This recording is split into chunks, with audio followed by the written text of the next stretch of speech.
સુરત ઉધના વિસ્તારના વિનોદ ચોક પાસે એક યુવક પર ચપ્પુ વડે ઘાતક હુમલો કરવામાં આવ્યો હતો। આ ઘટનામાં હુમલો કરનાર આરોપીને પોલીસે ધરપકડ કરી બનાવ વાડી જગ્યા પર લઈ જઈ રિકન્સ્ટ્રક્શન કર્યું। આ હુમલાની ઘટના ગઈકાલે રાત્રે ઉધના વિનોદ ચોક વિસ્તારમાં બની હતી। હુમલામાં ઈજાગ્રસ્ત યુવકને તાત્કાલિક નજીકની હોસ્પિટલમાં દાખલ કરવામાં આવ્યો હતો। તેઓની હાલત હાલ સ્થિર છે। ઘટનામાં સ્થાનિક પોલીસ દ્વારા તપાસ કરવામાં આવી રહી છે। આરોપીને ગિરફ્તાર કર્યા બાદ પોલીસે ઘટના સ્થળે રિકન્સ્ટ્રક્શન પણ કર્યું। હાલ આરોપીની વધુ તપાસ ચાલી રહી છે।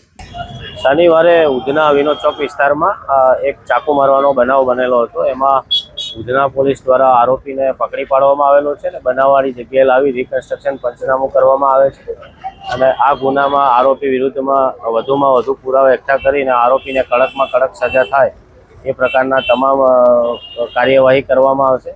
અને આ બાબતે અમારી ઉધના પોલીસ વતીથી તમામને એવું જણાવવામાં આવે છે કે કાયદામાં રહેશો તો ફાયદામાં રહેશો।